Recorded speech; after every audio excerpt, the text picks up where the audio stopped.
उद्भवस्थिति संहारकारिणीं क्लेशहारिणीं सर्वश्रेयस्करीं सीतां नतोऽहं रामवल्लभाम्। बोलिए सियापति रामचंद्र की जय। जय हो। आप सभी मित्रों का, आप सभी बंधु बांधवों का, और जो इस फेसबुक के माध्यम से मुझे सुन रहे हैं या यूट्यूब के माध्यम से या विभिन्न स्थान से मुझे सुन रहे हैं, इस संपूर्ण जगत के सभी नर नारी, आज का विषय बड़ा ही महत्वपूर्ण है। सोशल मीडिया में, प्रिंट मीडिया में, टीवी के नेटवर्क पर हर जगह यह विषय छाया हुआ है। आवश्यकता थी इस विषय में संस्कृत के व्यक्ति भी कुछ कहें, कुछ बोलें। भारतीय समाज, जो कि सनातन संस्कृति यहाँ पर हमेशा से पली बढ़ी रही है और हमेशा रहेगी, तो हम इसलिए इस विषय को प्रस्तुत कर रहे हैं ताकि आम जनमानस में ढोल गवार शूद्र पशु नारी सकल ताड़ना या ताड़न के अधिकारी, इस विषय में कोई भी संदिग्धता न रह जाए।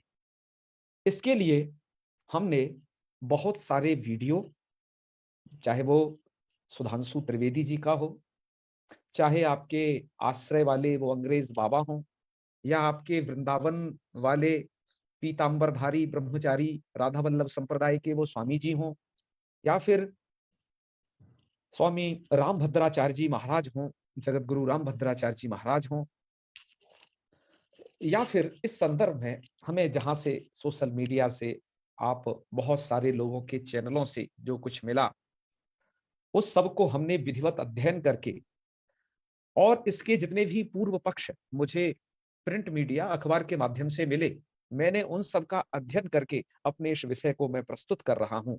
इसके साथ ही मैंने रामचरितमानस को आलोडन किया कई बार, और काफी मैंने उसका पारायण किया है। मुझे बहुत जगह से उसकी चौपाइयां याद हैं। अतः अपने रामचरितमानस का जितना मेरे हिसाब से मुझसे अध्ययन हो पाया, उसके ज्ञान के आधार पर, और साथ में ही नारी अंक जो गीता प्रेस से छपा था, उसमें लिखे गए कुछ लेखों के आधार पर, मानस संघ का समाधान, गीता प्रेस से पुस्तकें भी प्रकाशित है, उसके ज्ञान के आधार पर, और स्वामी प्रज्ञानंद जी की मानस गूढ़ार्थ चंद्रिका, इस टीका के आधार पर, और मानस पीयूष के कतिपय तथ्यों के आधार पर मैं अपने इस विषय को प्रस्तुत करूंगा। और मैं एक बात और आपसे प्रारंभ में ही बता देता हूं कि मेरा किसी भी राजनीतिक पार्टी से कोई संबंध नहीं है। यदि मेरी कही हुई किसी बात से राजनीतिक पार्टी का सपोर्ट होता हो, या फिर उसका सपोर्ट नहीं भी होता हो, कदाचित अवमानना होती हो, तो इसे मात्र एक संयोग ही माना जाएगा।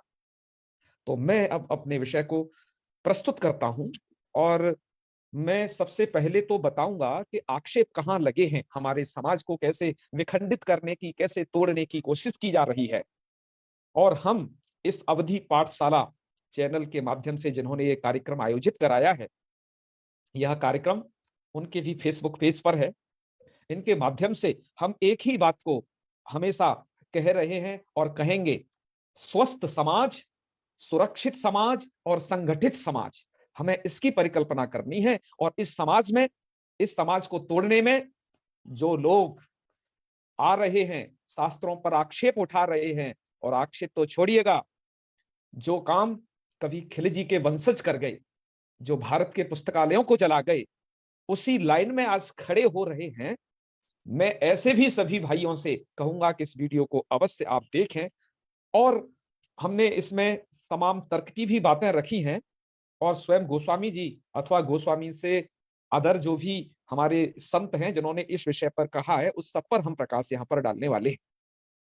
तो सबसे पहले हम इस बात को और बता दें कि इस चौपाई में ढोल गवार शूद्र पशु नारी, जिनको अभी पता नहीं है इस विषय में, उन नए लोगों के लिए बता दें कि यहाँ पर शूद्र और नारी, इसमें आए हुए इन दो शब्दों को लेकर के बहुत ही आक्षेप उठाया जाता है। ध्यान दें, ये आपके शब्द हैं शूद्र और नारी, ये दो शब्दों को लेकर के मुख्य आक्षेप है। मैं शूद्र वाले हिस्से को तो बहुत ज्यादा नहीं छू पाऊंगा, क्योंकि इससे व्याख्यान बहुत अधिक लंबा हो जाएगा, उसके लिए हम फिर कभी करेंगे। लेकिन आज मैं इस नारी वाले को तो लगभग क्लियर कर ही दूंगा, जिससे हमारी माताएं बहनें जिनके हमने कुछ आक्षेप सुने फेसबुक के माध्यम से या प्रिंट मीडिया के माध्यम से सुने, आज उन सब का आप यहाँ पर समागम देखिएगा। ठीक है, तो सबसे पहले तो मैं बता दूं कि यह जो चौपाई है, यहाँ पर कुछ पाठांतर भी हैं, जिसको मैंने डाल दिया है अपने जहां पर ये लाइव हो रहा है उसके मूल हेडिंग में।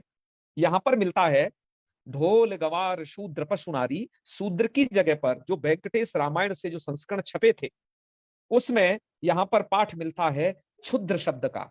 ध्यान दें, वहां पर क्षुद्र शब्द का भी पाठ हमें मिला। अच्छा चलो, शूद्र शब्द है या क्षुद्र शब्द है, ये भी एक चर्चा का विषय है, इससे किया जाएगा। और दूसरा एक मिला पाठांतर सकल ताड़ना के अधिकारी। ताड़ना की जगह स्वामी रामभद्राचार्य जी, और कुछ लोगों का ये कहना है वह ताड़न शब्द है, सकल ताड़न के अधिकारी। खैर जो भी हो, जो लोग स्वीकार नहीं कर रहे हैं उन सब के लिए अब विधिवत उपक्रम करने के बाद अब सब बताया जाता है। तो मित्रों, जो आक्षेप किए गए उसमें सबसे पहली इसी चौपाई को कोट किया है लोगों ने, ढोल गवार शूद्र प्रश्नारी सकल ताड़ना के अधिकारी। उन लोगों का ये कहना है जिन्होंने आक्षेप किए, या फिर जिन माताओं ने किए या जिन्होंने करवाए, पीछे हाथ होते हैं ना भैया, तो जिन्होंने ये आक्षेप करवाए उन्होंने कहा, उनका कहना क्या है कि ढोल गवार शूद्र पशु नारी ये सब ताड़न के अधिकारी। उनकी व्याख्या सुन लेना थोड़ा सा, तब आप कहना कैसे ताड़न के अधिकारी हैं। जैसे ढोल को पीटा जाता है ना, ऐसे इनको दे दे दे, ऐसे ऐसे ताड़न के अधिकारी हैं। ठीक है, तो इस पर विचार करना है, क्या ऐसे ताड़न के अधिकारी, क्या गोस्वामी तुलसीदास जैसे भक्त आदमी क्या ऐसा लिखते हैं, क्या लिख सकते हैं, क्या इसके पीछे की भावना रही है। पहला पॉइंट ये जहां पर आक्षेप है, सबसे फर्स्ट पॉइंट। अब आगे के कुछ और सुनिएगा, जहां आक्षेप है उनको मैं अपने श्री मुख से ही कह देता हूं उन आक्षेपों को। एक लंका कांड में एक प्रसंग है, जब रावण कुछ कह रहा है, मंदोदरी मतलब मंदोदरी उसे समझा रही है, तो रावण एक प्रसंग कहता है वहां पर। तो रावण क्या कहता है, तो देखो वहां पर एक चौपाई है लंका कांड में कि बिहसा नारी बचन सुने काना, अहो मोह महिमा बलवाना। जब मंदोदरी ने रावण को समझाया कि मत लड़िए प्रभु श्री राम से, तो फिर तो फिर वो क्या कह रहा है, उसने कहा मत लड़िए प्रभु श्री राम से।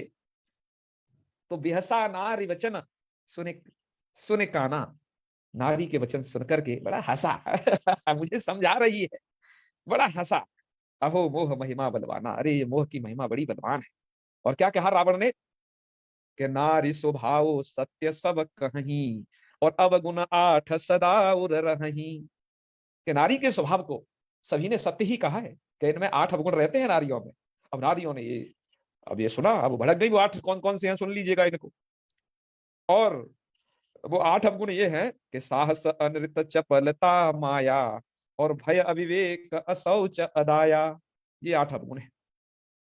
तो पहले तो ये सुन लीजिएगा कि किस दर्जे का पात्र इसको कह रहा है। जो लोग संदर्भ प्रसंग नहीं जानते हैं कि ये कहाँ का और कैसी बात कही जा रही है, वो लोग ये समझेंगे, करे तुलसी बाबा को क्या लगता है कि तुलसी बाबा को नारी ने पीट पीट करके घर से भगा दिया था कि जाओ। तो उन्होंने खींच निकालने के लिए रामचरितमानस में उनका खूब जो है लेखनी से लिखा है।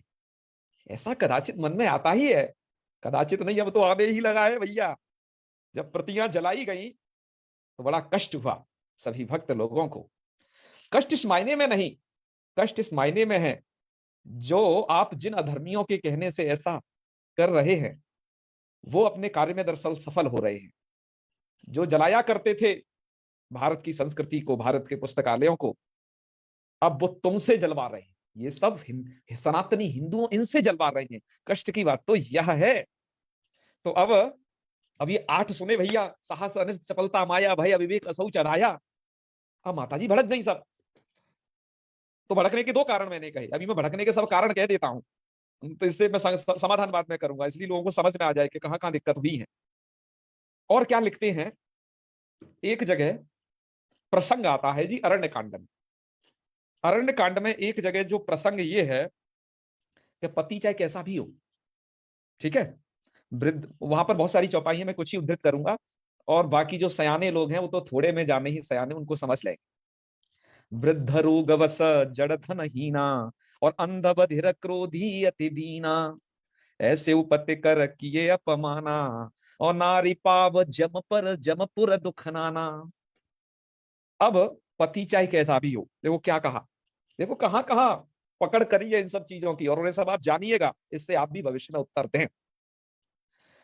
तो पति कैसा भी हो, वृद्ध हो, रोगवश हो, जड़ हो, धनहीन हो, जड़ माने महामूर्ख हो भैया, आंधा हो, बहिरा हो, लूला हो, क्रोधी हो, अतिदीन कैसा भी हो, यदि नारी ऐसे भी पति का अपमान करती है तो जमपुर में बड़े ही दुख पाती है। अब नारियां भड़क गई कि तुम कैसे भी चलोगे, तुम कैसे भी चलोगे, और हम तुम्हारे हमेशा पीछे पीछे लगे, तुम चाहे कुछ भी करो, है तुम 100 कुकर्म करो, तुम कैसे भी हो, और और यदि हम यदि तुम्हारा यदि कुछ भी अपमान कर दे तो नारी पाव जमपुर दुख नाना। तुलसी बाबा खींच निकाल रहे हैं, अपनी पत्नी ने घर से जो निकाल दिए थे, मायके से चली गई थी ना, आई नहीं थी।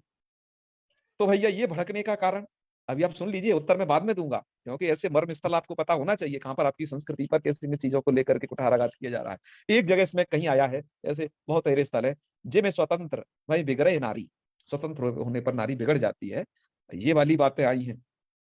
और एक विषय की चर्चा जो ये लोग नहीं करते हैं, उसे मैं और करके बता रहा हूं कि और ऐसी जगह कहां दिक्कत है। आप लोग मतलब जिन लोगों ने पूर्व पक्ष उठाए हैं वो सभी पहले पूर्व पक्षों को सुन लें, फिर उत्तर पक्षों को हम बाद में कहेंगे। एक जगह यही अरण्य कांड में शूर्पणखा वाला जो संवाद है कि शूर्पणखा रावण की बहनी और दुष्ट हृदय दारुण जस अहिनी, इस वाले संवाद में भी आक्षेप उठाए जाते हैं। तो ये क्या आक्षेप है, इन्हें आप भी सुने। ये आक्षेप है, वहां पर एक कुछ कुछ बातें लिखी हैं। जब वो वहां पर गई दोनों राजकुमारों के पास शूर्पणखा, तो कहा, देखिए वहां पर क्या कहा जा रहा है कि भ्राता पिता पुत्र उरगारी पुरुष मनोहर निरखत नारी। मैं थोड़ा इसके शब्दों को भी स्पष्ट कर देता हूँ, थोड़ा अवधि भाषा है, अतः हमारे अवधि पाठशाला चैनल पर ये लाइव हो रहा है, तो हमारा ये भी है कि हम भाषा की सुरक्षा के लिए कार्य कर रहे हैं अवधि के लिए, तो उसके भी समझ लें कि भ्राता पिता या पुत्र, चाहे तो भाई हो, चाहे पिता हो, चाहे पुत्र हो, हे उरगारी, उरगों के अरि, ये क्योंकि संवाद काग भूषण कह रहे हैं उनके प्रति, गरुड़ जी के प्रति, तो उरग माने सर्प, उनके अरि अर्थात गरुड़ जी। तो भ्राता पिता पुत्र उरगारी और पुरुष मनोहर निरखत नारी। तो ऐसे किसी को भी देख करके, चाहे तो भाई हो, चाहे पिता हो या पुत्र हो, कैसे भी इनको भी देख करके, ऐसे भी पुरुषों को देख करके जो है, जो नारी जो है वो इनको देखते ही क्या हो जाती है, हो ये विकल सक मन ही न रोकी, इनको भी देख करके वो विकल हो जाती है। देखो ये क्या कहा जा रहा है, और मन को नहीं रोक पाती है, अर्थात इनके प्रति भी काम भावना उसको आ जाती है। और कहा जा रहा है जिम रवि मन द्रव रवि ही बिलो की दृष्टांत दिया कि जैसे सूर्यकांत मणि को देख करके है, मतलब जो नहीं सूर्य सूर्य को देख करके, है ना, कि जिम रवि मणि, तो जैसे सूर्यकांत मणि जो है सूर्य को देखते ही क्या हो जाती है, द्रवित हो जाती है, अर्थात उसकी ज्वाला से पिघल जाती है। वैसे ही नारी कैसी भी हो, है पुरुष मनोहर, चाहे वो पुरुष कैसा भी हो, मनोहर पुरुष, चाहे वो भाई के रूप में हो, चाहे पिता के रूप में हो या पुत्र के रूप में हो, उसको देखते ही नारी क्या हो जाती है, पिघल जाती है। तो अरे बाबा कैसी बात कर रहे हो, ये बाबा तुलसीदास क्या लिख रहे हैं यहाँ है? नारी समाज को लेकर के एक मतलब ये वाला प्रश्न तो नारी ने छोड़ दिया था कि बाबा तुलसीदास को ये तमीज नहीं थी क्या कि हमारे कैरेक्टर को लेकर के क्या क्या लिख रहे हैं। ठीक है, ये तो हमने प्रायः पूर्व पक्ष कर दिए हैं, और जो इसके बाद भी आएंगे उन सबको भी आप लोग रख लीजिएगा, पहले इतने का ही उत्तर देने, ज्यादा कर दें तो ये वीडियो बहुत बड़ा बन जाएगा, लोगों को देखा ना जाएगा। अतः आपसे सबसे हमारी रिक्वेस्ट ये है कि आप इस वीडियो को पूरा जरूर देखेंगे, क्योंकि अभी हमने रखे हैं सभी के सभी पूर्व पक्ष। ठीक है, अब हम उत्तर दे लेते हैं, पहले तो उत्तर दे लेते हैं। उत्तर देना हम शुरू करते हैं भैया जहां से स्टार्ट किए थे, ढोल गवार शूद्र पशु नारी सकल ताड़ना के अधिकारी, यहीं से स्टार्ट करेंगे। और जितने जितने तरीके से उत्तर दिए जा सकते हैं उतने सभी तरीकों से हम उत्तर देंगे, क्योंकि उतने दिए गए हैं। और मित्रों, ये मैं उत्तर दे रहा हूं, मैं ऐसा नहीं कह रहा, मैंने इससे पूर्व जिन जिन ग्रंथों का नाम लिया, लोगों ने अपनी पुस्तकें पढ़ना छोड़ दिया है। लोग जो केवल जो सोशल मीडिया पे छाया रहता है, कोई कुछ बोल देता है, सो बस पीछे पड़ जाते हैं। लोगों ने पढ़ना छोड़ दिया है, गीता प्रेस ने इन्हीं सब चीजों को, गीता प्रेस का पूरा साहित्य पढ़ना छोड़ दिया लोगों ने। इन सभी चीजों की अब क्या आवश्यकता पड़ गई भैया, इसकी इसकी ये जो शंका समाधान बहुत पहले ही हो चुके हैं। गीता प्रेस ने एक मानस संघ का समाधान करके एक छोटी सी कतविया निकाली। उसके लास्ट चैप्टर में जाकर के कम से कम पढ़ लेते कि वहां नारियों की क्या स्थिति है। रामचरितमानस में उन्होंने पूरा एक लेख लिखा है, मैं अभी बता रहा हूं जहां से पढ़ सकते हो। है, मैं उनके थोड़ी थोड़े उदाहरणों को बस यहाँ प्रस्तुत कर पाऊंगा, बाकी विस्तार से आप उधर पढ़ोगे। आप यदि पढ़ लेते प्रज्ञानंद सरस्वती के मानस गूढ़ार्थ चंद्रिका का प्रस्तावना खंड, या तो आप ढोल गमार शूद्र पर सुनारी यहाँ सुंदरकांड पर जाकर के पढ़ लीजिएगा ये, या फिर उनका प्रस्तावना खंड पढ़ लीजिए। ठीक है, कि प्रस्तावना खंड में उन्होंने नारी के धर्म के विषय में मानस में क्या कहा गया है, या फिर वहां पर पढ़ लीजिए। मैं कुछ बता रहा हूं, वहां पढ़ लीजिए वहां क्या कहा गया है, मैं थोड़ा संक्षेप अभी बाद में बताऊंगा। आपने कम से कम मानस पीयूष को इस स्थल पर देख लिया होता। अरे भाई, गीता प्रेस ने तो इस सब के लिए ऐसे जब आक्षेप उठाए गए तो उन्होंने तो नारी धर्म करके एक अपना अलग से अंक भी प्रकाशित किया था। तो क्या शास्त्रों में नारियों के धर्म है, उधर जाकर के नारी अंक था, वो नारी के धर्म को लेकर के नारी अंक को कम से कम देख लेते, वहां पर इन सब के उत्तर मिल जाते। मैंने इसको लेकर के राम किंकर जी का जो उन्होंने उसमें लेख लिखा है उसका अध्ययन किया। ठीक है, और भी बहुत सारे हमारे आजकल के लोगों ने भी उसमें बहुत सारी अच्छी अच्छी व्याख्या की है, उन लोगों को देख लिया होता। स्वामी निश्चलानंद सरस्वती जी ने कब का उसका समाधान कर दिया, कदाचित उन्हें देख लिया होता है। पर देखें कैसे अब लोग मानने को तैयार नहीं होते हैं। ठीक है, हम ये तो उनके लिए प्रस्तुत कर रहे हैं ये वाली व्याख्या, कि जो जिन्हें कुछ अता पता नहीं है कि इसके क्या कैसे हो सकता है, और बाकी वो लोग मानेंगे या नहीं मानेंगे, इससे तो मैं तुलसीदास जी की तरह यही कहूंगा कि मुझे पता नहीं है, फिर भी ये स्वांतः सुखाय तुलसी रघुनाथ गाथा।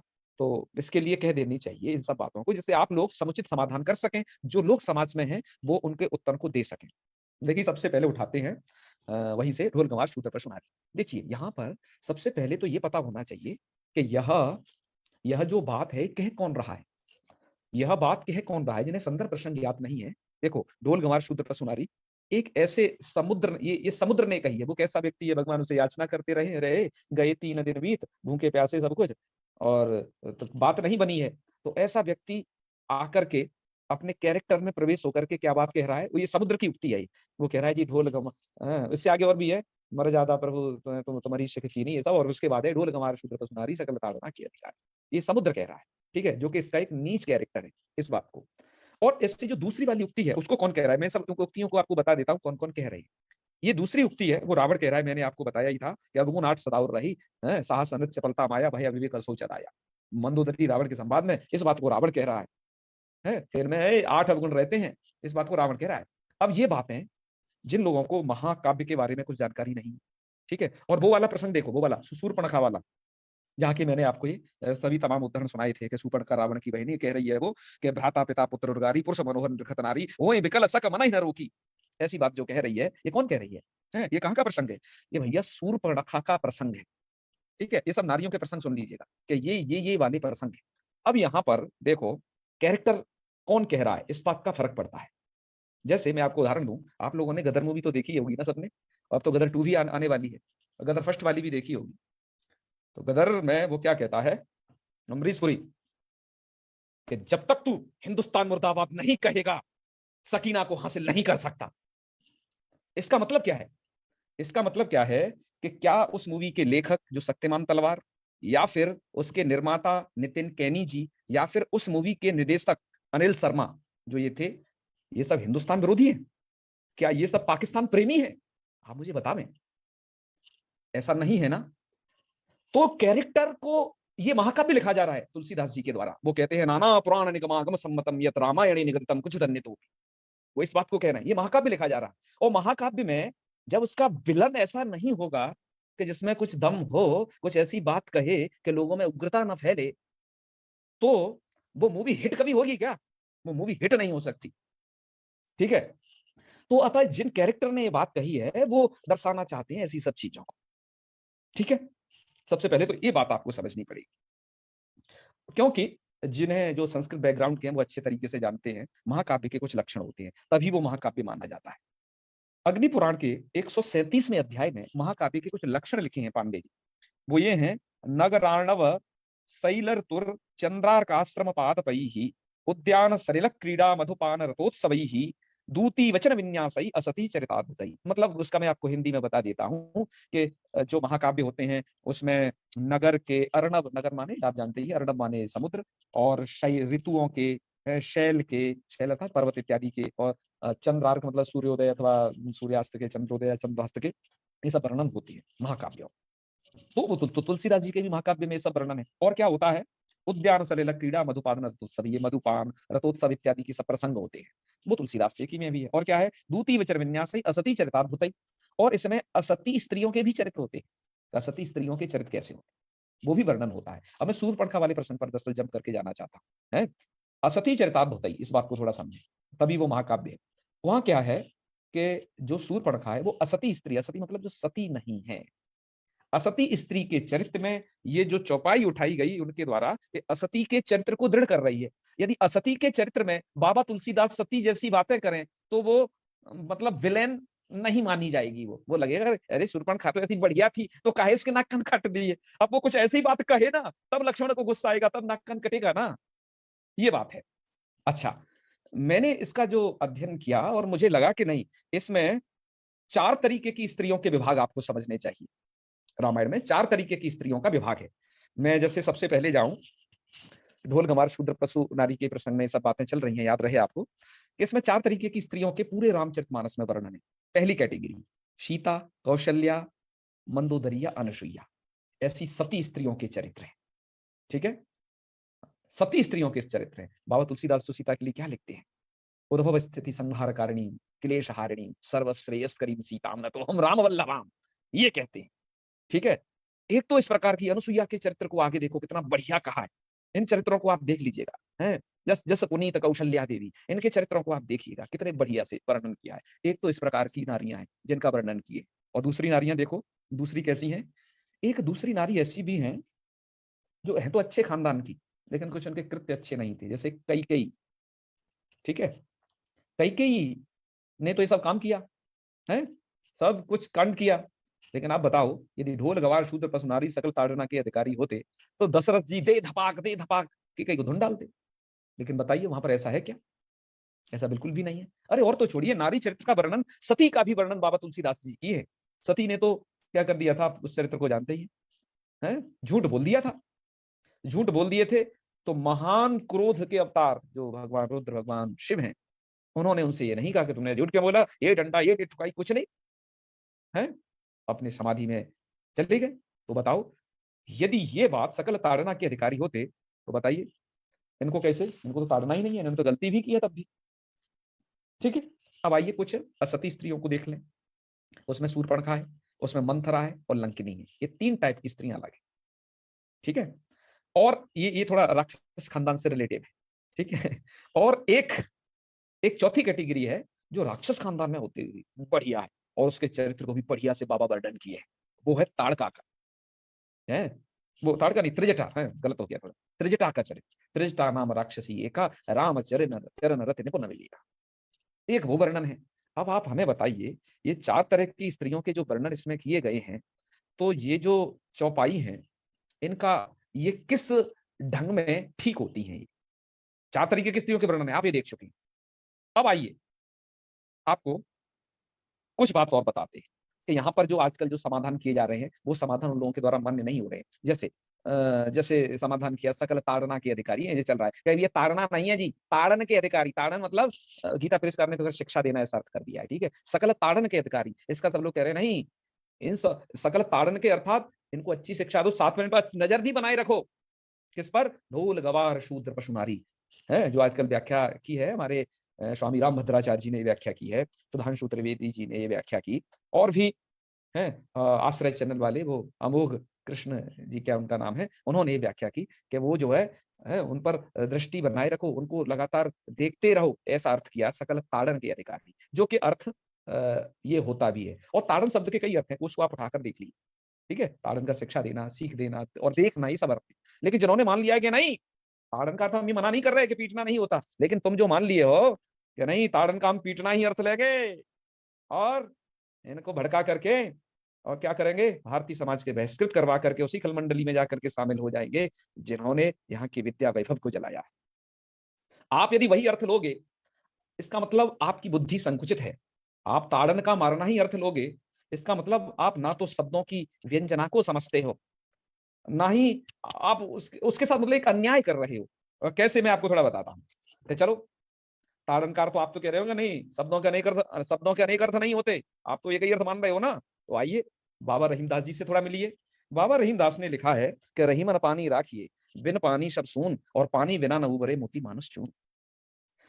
तो पानी बिना न उबरे मोती मानुष चून, पानी के बिना ना तो मोती उबर सकता है, ना मानुष उबर सकता है, ना ही चून उबर सकता है। कहने का मतलब क्या है, पानी तो एक ही है, पानी शब्द एक रखा रहीमदास जी ने, लेकिन उस पानी का अर्थ जब मोती के साथ जुड़ा तो चमक अर्थ हो गया पानी का। मानुष के साथ जब पानी जुड़ा तो उसका प्रतिष्ठा अर्थ हो गया, और चून के साथ जब पानी जुड़ा तो उसका पानी ही अर्थ रहा। अब एक बात बताइए, यदि शब्दों के प्रसंग के हिसाब से, जैसे आप कहते हैं ना प्रकरण के अनुसार भी अर्थ लगाए जाते हैं, तो उसके हिसाब से अर्थ नहीं देखोगे तो पानी अर्थ की संगति शब्द एक ही है, यहां कैसे करोगे? है इसका मतलब आप जो इस प्रकार का हट मान के बैठे हैं कि नहीं शब्द का एक ही अर्थ होता है, तब आप हमें बताएं पानी के इतने अर्थ इसमें कैसे लगेंगे, और कनक कनकते सौगुनी में कैसे लगेंगे? हैं बहुत सारे ऐसे स्थल हैं, आप विद्वान लोग इसमें जुड़े हुए हैं, वो सब उन्हें देखेंगे। चलो, तो ये सभी अर्थ कैसे करेंगे, ठीक है। और दूसरी बात यहां पर तो इस तरीके से एक कहा, एक मैंने बात कही कि शूद्र शब्द की जगह कहीं कहीं क्षुद्र भी पाठ है, ऐसे करके भी उन्होंने उसका एक समाधान किया। दूसरे और भी समाधान इसमें कुछ किस तरीके से करते हैं, वो समाधान भी देख लीजिए। कुछ समय ऐसे किया है, ढोल गवार शूद्र पशुनारी में ढोल शब्द को स्वतंत्र रखिए, ठीक है। गवार शूद्र और पशु नारी, अब ताड़न का हम पीटना ही अर्थ ले रहे हैं, ध्यान देना, ठीक है। पीटना का मतलब ये बहुत घायल डंडे अंडे से ऐसा पीटना नहीं है, फिर भी ये जानना यहां पर, क्योंकि ऐसा यदि पीटना ही अर्थ लोगे तो बहुत गड़बड़ा जाएगा यहाँ। जैसे कैसे कि चलो ढोल को पीटा तुमने, ठीक है, पीटा हिसाब से पीटा जाएगा, उसे ज्यादा पीटोगे तो वो भी फट जाएगा, तो तुम्हें कुछ नहीं मिलने वाला। चलो गवार को तुम पीटना, लेकिन यदि तुमने पीट दिया पशु को, और वो पशु है सिंह, तुम उसे पीटोगे वो तुम्हें खा जाएगा। तो ये तो पंक्ति यदि पीटना ही हर जगह लगाओगे अर्थ, तो पशु वाले में क्या होगा, तुम उसे पीटोगे वो तुम्हें खा जाएगा, सांप को लाठी दिखाओगे वो तुम्हें डस जाएगा, समझे? उसको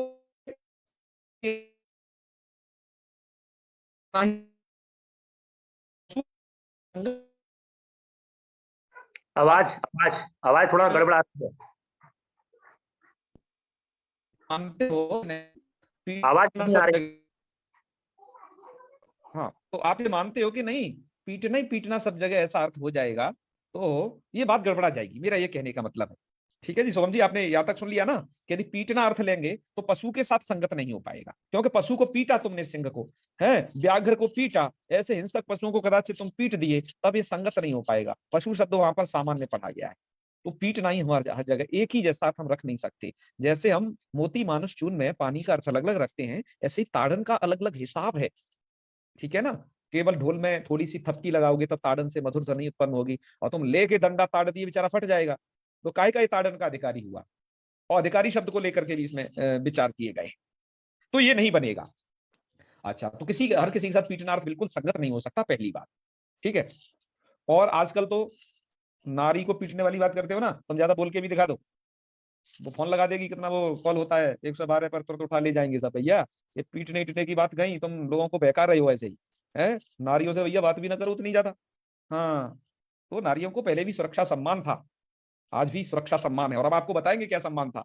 जिस रामचरित मानस को लेकर के इन लोगों ने ये कहा कि इसमें स्त्रियों का अपमान, इसमें शूद्रों का अपमान, आज हम आपको बता के रहेंगे। हम उन स्थलों को भी टटोल के बताएंगे, हमने जैसे आपको वो स्थल टटोल के बताए हैं सभी, कि जहां पर नारी की अवमानना संबंधी बात कही, ऐसा लोगों को लगा, हमने वो स्थल भी संकलित किए हैं। अभी इसको थोड़ा सा सुन लें। अब एक तो ताड़न का सभी के साथ संगत नहीं हो सकता, हर हर प्रकार का पशु के साथ ताड़न बिल्कुल भी संभव नहीं है भैया, है ना। उसे तुमने ताड़ा, वो तुम्हें खा पी गया तो बड़ी समस्या होगी। अच्छा, इसका अर्थ ऐसे भी करते हैं जी, गंवार शूद्र, देखो थोड़ा सा, देखो ढोल गंवार शूद्र पशु नारी, आप इसमें अलग अलग लेते हो ना, ढोल अलग, शूद्र अलग, गंवार अलग, और पशु नारी अलग अलग, ऐसे मत लो, अलग अलग करके मत लो, थोड़ा मिश्रित करके, मतलब किस यहाँ पर विशेष विशेषण भाव है थोड़ा सा।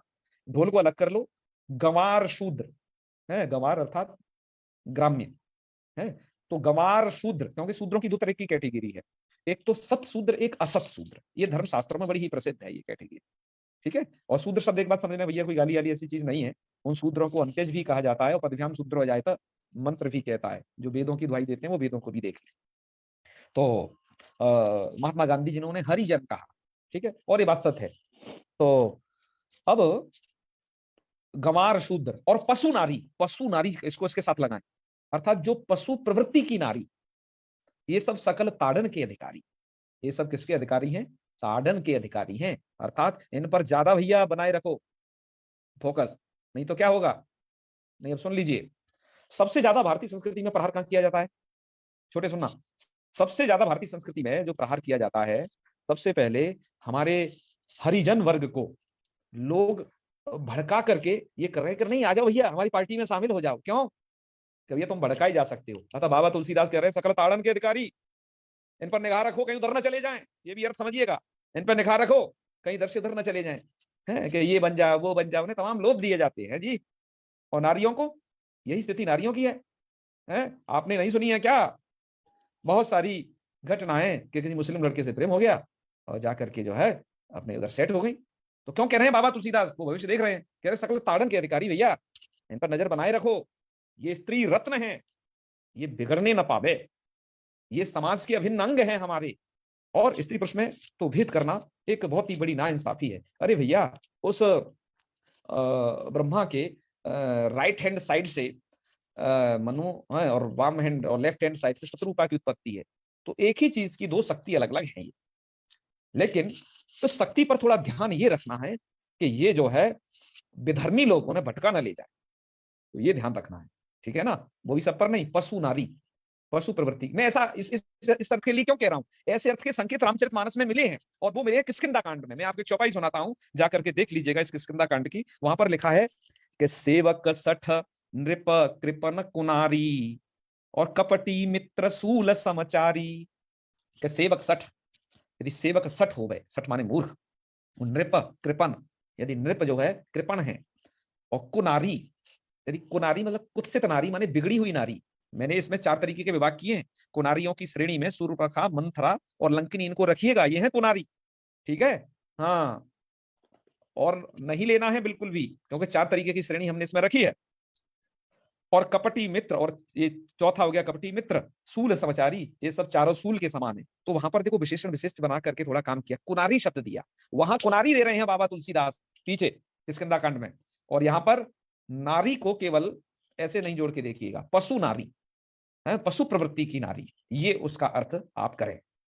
ऐसा अर्थ ये थोड़ा और भी तरीके से किया है। किसी ने पशु का पूर्व में भी अन्वय कर दिया है नारी के साथ, किसी ने पशु का शूद्र के साथ भी अन्वय करके इस प्रकार से संगति बैठाई है। वो प्रज्ञानंद सरस्वती जी की मानस गुणार्थ चंद्रिका के प्रस्तावना खंड में आप उसे देख लीजिएगा, उस तरीके से भी किया है। मैंने थोड़ा इस तरीके से इसे कहा, ठीक है। तो अब ये सब सुनकर के आपको क्या लग रहा है जी, कि क्या बाबा तुलसीदास जी ने नारियों का अपमान किया है? यदि अपमान किया होता तो सुन लीजिएगा, बाबा तुलसीदास जी ने बाल कांड के शुरुआत में सबको प्रणाम करते फिरे हैं। वो कि बंदों प्रथम ईश्वर चरना है प्रणवों पवन कुमार खलवन, सबको प्रणाम करते फिरे हैं। और वहां पर भैया वो नारियों को भी प्रणाम किए हैं। यदि नारियां ताड़न की अधिकारी होती तो उन्हें प्रणाम करते बाबा तुलसीदास। उन चौपाइयों को कभी देखा है कि हमारी माता बहनों को भड़काने के लिए, उन्हें विधर्मी बनाने के लिए, शास्त्रों से विमुख करने के लिए, सनातन से च्युत करने के लिए सब ये षड्यंत्र रच रहे हो? सुनिएगा, उन चौपाइयों को कभी देख भी लेना। ये वो लोग हैं जिन्होंने रामचरितमानस का कभी अध्ययन नहीं किया है। आद्योपांत तो छोड़िए, एक कांड को भी ठीक से देखा नहीं है। उसके फूफा चाचा जो कह दिए वही वह चिल्ला रहे हैं, ठीक है। ये वो लोग हैं। सुनिए, बाल कांड के 15 में दोहे चौपाई नंबर 2 क्या कहा कि प्रणवों पुर नर नारी बहुरी, ममता जिन पर प्रभु ही न थोरी। कि मैं प्रणाम करता हूं पुर के नर और नारियों को, बहुरी अर्थात बार बार, कि ममता जिन पर प्रभु ही न थोरी, कि प्रभु की ममता जिन पर थोड़ी नहीं है, मतलब बहुत है। तो प्रणवों पुर नर नारी बहुरी, क्या अंदाज है बाबा तुलसीदास ये कहेंगे? वो तो प्रणाम कर रहे हैं। और किन नारियों को लेकर के बाबा तुलसीदास ने ये कहा है? और क्या ये जो बात आप जो कहते हो कि साहस अनर्थ चपलता माया भय विवेक असोच अदाया, जो रावण के कांड में, जो रावण के मुख से जो बात कहलवाई है, क्या वो बाबा तुलसीदास की खुद की बात है क्या? नहीं, वो बाबा तुलसीदास जी की खुद की बात नहीं है, वो बाबा तुलसीदास जी की बात नहीं है, ये बहुत पहले से है भैया। सुन लीजिए, पंचतंत्र में, सुभाषितों में भी क्या फेमस है, बाबा तुलसीदास जी ने तो उसका हिंदी वर्जन दे दिया, साहस अनर्थ चपलता माया। हम उसका संस्कृत वर्जन आपको मूल बता देते हैं, ठीक है। वो ये है कि अनृतम साहसम माया मूर्खत्वम अतिलोभिता अशौचम निर्दयत्वम च स्त्रीणाम दोषा स्वभावजा। है, ये वाले स्त्रियों के दोष स्वभावज, ये बाबा तुलसीदास ने नहीं लिखे हैं। बाबा तुलसीदास तो ये कह रहे हैं कि जैसा वर्णन है नारी स्वभाव सत्य सब कहीं, नारी के सत्य स्वभाव को सब कहते हैं। सबके मतलब बाबा तुलसीदास से पूर्व ही कह रहे हैं, रावण की प्रकृति के लोगों ने कहा। और वो कैसी नारियों की बात कर रहे हैं? दरअसल वो ऐसी नारियों की बात कर रहे हैं जो सूर्पणखा, मंतरा, लंकिनी टाइप की हैं, उनकी बात ये की जा रही है। क्योंकि यहाँ तो नारी अनसुईया भी है, यहाँ तो नारी कौशल्या और सीता भी है, ठीक है। तो ये जो पंचतंत्र का जो ये वचन है, तो आपको बाबा तुलसीदास जी से दोष देखने से पहले नारियों में इनके दोष देख लेने चाहिए। अब मैं आपको थोड़ा सोशल मीडिया पर जो जो चल रहा है नारियों के विषय में, कि लोगों ने किस किस तरीके से समाधान किया है। आप जो तुलसीदास जी के घर आ रहे हो, उनकी जो प्रतियां जला रहे हो, एक तो मैंने आपको पंचतंत्र का ये उदाहरण दिया, ठीक है। तो आपने पंचतंत्रकार पर तो कभी आप क्रोधित नहीं हुए, जबकि पंचतंत्र के तो सबसे ज्यादा अनुवाद हुए, फारसी में भी अनुवाद हुआ है, तभी चर्चा में नहीं आया क्या विषय? तभी आपके ध्यान नहीं गया क्या इस पे? आइए हम अब और कवियों की बात कर रहे हैं कि नारियों को लेकर के वो क्या कह रहे हैं। तो चलिए नारियों को लेकर के सबसे पहले हम आपको दिखाते हैं जी भगवान बुद्ध देव क्या कहते हैं। बुद्ध की वाणी को ही देखिए आप सबसे पहले। तो भैया ये बुद्ध की जो वाणी है ना, ये प्राकृत है। अभिजम्माने वरिस्मी सय्य आगम्य इद्धिया। भैया ये सब पढ़ लेना, जो जो है थोड़ा कम समय होने के कारण मैं आपको ये केवल यहाँ दिखा रहा हूँ। इसका मतलब यही है कि हमारी वाणी में पानी को बिना भेदे आकाश मार्ग स्वयं ऋषि सिद्ध हो, ऋषि होकर के भी सिद्ध पुरुष मनुष्य स्त्री संसर्ग के कारण समुद्र में डूबता है। देखो स्त्री के लिए कैसी बातें कह रहे हैं बुद्ध, डूबता है। और ठगने वाली स्त्री महामाया ब्रह्मचारी को प्रकुप्त करने वाली स्त्रियां उससे डुबा देती हैं। अतः बुद्धिमान लोग स्त्रियों से दूर रहें, वह नरक के समान है। देखो ये क्या कह रहे हैं, वो नरक के समान है। ये बाबा बुद्ध कह रहे हैं इस बात को कि वो नरक के समान है। और शंकराचार्य जी ने क्या कहा, जिसको वो कहते हैं कि मैं शंकराचार्य जी की बात से इत्तेफाक नहीं रखता। शंकराचार्य जी ने कहा द्वारम किमेकम नरकस्य नारी, है, उसको द्वार बताया। इस पर भी हम विचार अभी कर रहे हैं कि क्या नारी नरक का द्वार है, किस कंडीशन में ये बातें कही गई हैं। तो पहले बुद्ध की बात सुन लीजिएगा। आप जहां से भाग करके जाना चाहते हो, पहले उधर झांक कर तो देख लो उन लोगों ने कहा क्या नारियों के प्रति। एक तो ये बुद्ध का आपने ये उदाहरण देखा। दूसरा हम आपको थोड़ा सा बताते हैं रहीम दास जी भी ने क्या कहा है। ये आपने खूब देखा होगा सोशल मीडिया में। वो ये कह रहे हैं यहाँ पर कि उरग तुरंग नारी नृपति नीच जाति हथियार, और इन्हें रहीमन इन्हें संभालिए पलटन पर लगे लगे नब्बार। रहीमदास जी कह रहे हैं जी सर्प हुआ, घोड़ा हुआ, स्त्री, राजा व छोटी जाति है, इस सब और हथियार इनका संभाल करके उपयोग करना चाहिए, पता नहीं है कब पलट जाए। तो बताओ जलाओगे क्या रहीम जी को? है, तो जो जलाने वाले लोग हैं ये तो जलाने वालों के ही संप्रदाय के आदमी है भैया, है, ठीक है। आइए और बढ़ते हैं नारियों के प्रति। मैं समाधान भैया बाद में करूंगा, अभी दिखा रहा हूं सबको।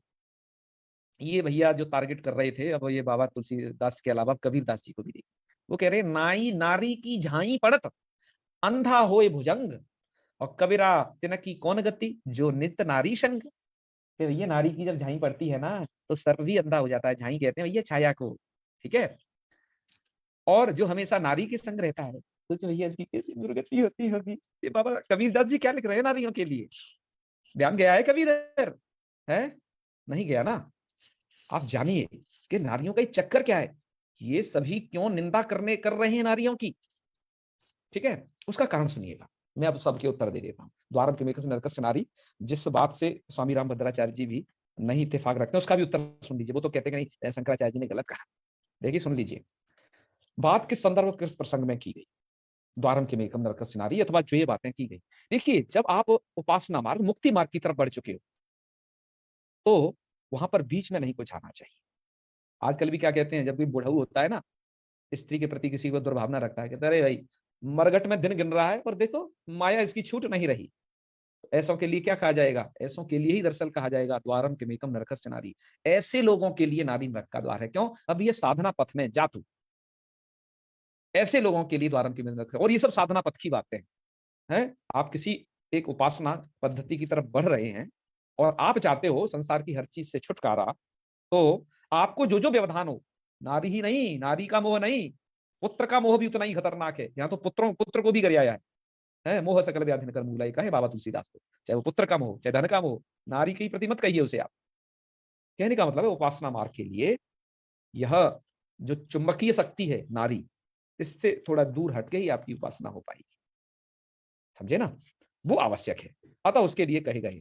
और हम जब ये कहते हैं कि ये सब बातें क्यों उठी फिर से, क्या इन लोगों ने घनानंद जो महान हिंदी के कवि हुए, क्या इनके साहित्य को इन्होंने नहीं पढ़ा क्या? घनानंद ने कैसी बातें लिखी हैं, पहले आप इसे सुन लें। देख लें अपनी स्क्रीन पर भी।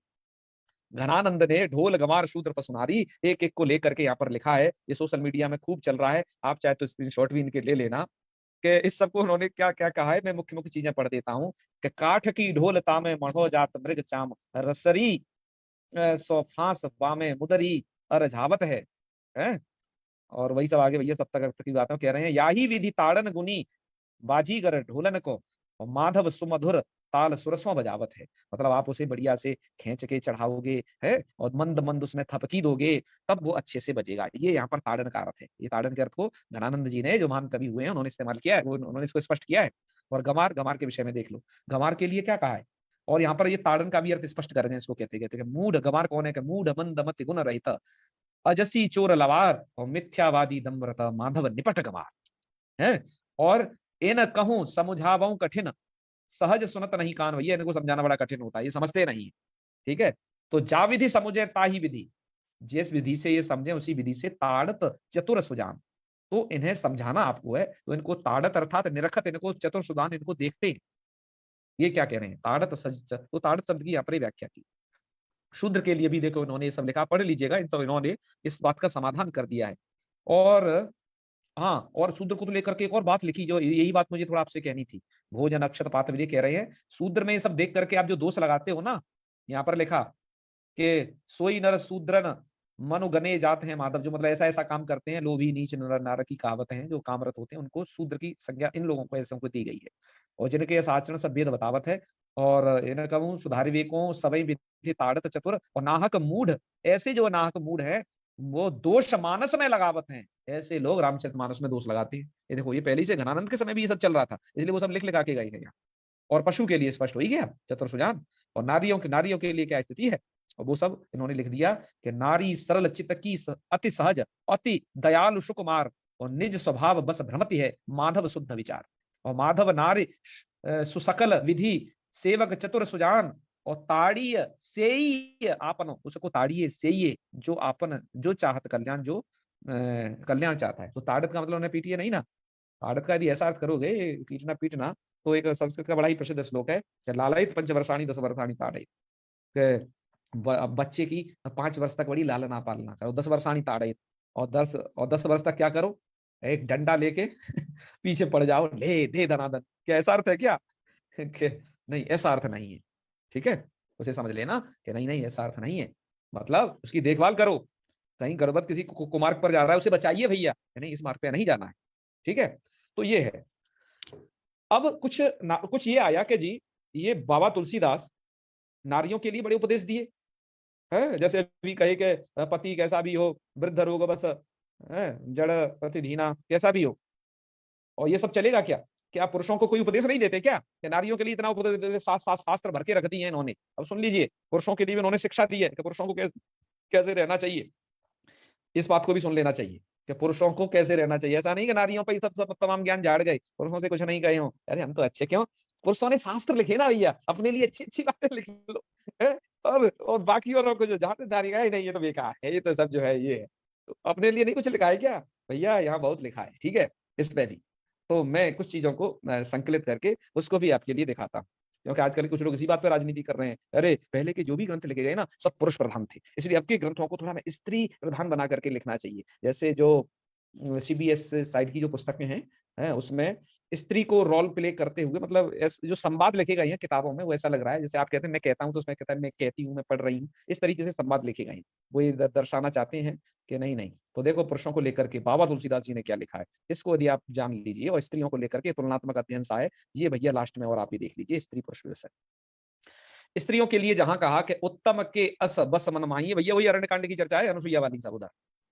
उत्तम के अस बस मन माही और सपने हुआ न पुरुष जग नाही। सपने हुए जिनके और पुरुष जग में नहीं आता है, ऐसी उत्तम नारियां होती है, ठीक है, उत्तम मध्यम और ऐसी नारियों के लक्षण बताए ना वहां अरण्यकांड में। और इधर पुरुष के लिए क्या कहा कि मोह अतिशय प्रतीति मन केरी और सपने हूं पर नारी नहेरी, सपने में भी पर नारी नहीं देखनी है।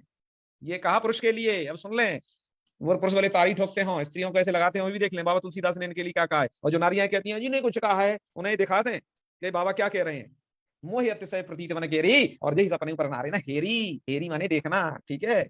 हाँ, और क्या कहे हैं कि मध्यम नारी कैसी होती है, देखो तो नारी के लिए कह रहे हैं कि मध्यम परपति देखें कैसे, और भ्राता पिता पुत्र निज जैसे। मध्यम जो नारियां हैं वो अपने परपति को ऐसे या तो भ्राता के रूप में या पिता या पुत्र के रूप में देखती है।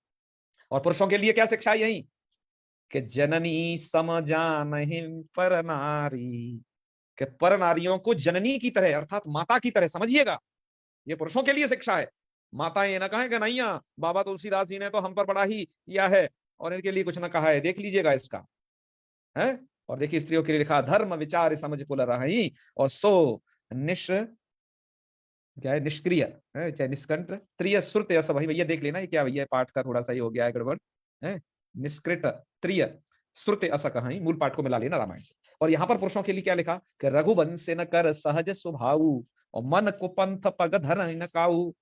रघुवंशियों का सहज स्वभाव है कि वो अपना कुपंथ पर पग नहीं धरते हैं। इसका मतलब कुपंथ पर पग नहीं धरना है।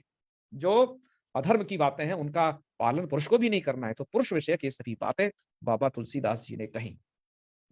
मित्रों, विषय तो बहुत बड़ा है, पर हमारा यहाँ पर ये दिखाना ही आपका यह उद्देश्य था कि ये देखिए कि बाबा तुलसीदास जी ने छोड़ा नहीं है किसी को, हर किसी के लिए बातें कही हैं। और जो बातें करते थे बड़ी बड़ी, तो नारी कैसी नारियों के लिए उन्होंने अपने तथ्य कहे, ये हमने इसके माध्यम से सुने।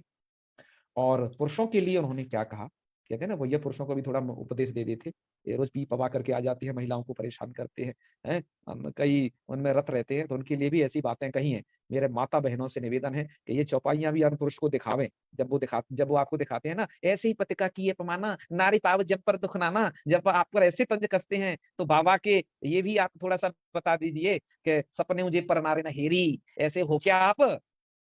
भैया जो महाकाव्य लिखा है, कैसे लोगों इसमें किन की चर्चा की गई है, ये सब बातें हैं। तो नारी विषय का आज का अपना व्याख्यान इतना ही रखते हैं भैया, 1 घंटा पूरा हो गया जो हमें समय दिया गया था। ये केवल आज नारी विषय चर्चा थी जो हमने अभी सबसे ज्यादा की। और हमारे यदि कहेंगे जो है पांडे जी, तो हम अभी हम फिर कभी करेंगे शूद्र विषय पूरी चर्चा, क्योंकि हमारे समाज के ये दोनों स्तंभ अब टूटते और डिगते जा रहे हैं। हमारा, मैंने कहा, स्वस्थ समाज, सुरक्षित समाज और संगठित समाज ये बने, उसके लिए हम लगातार प्रयासरत रहेंगे।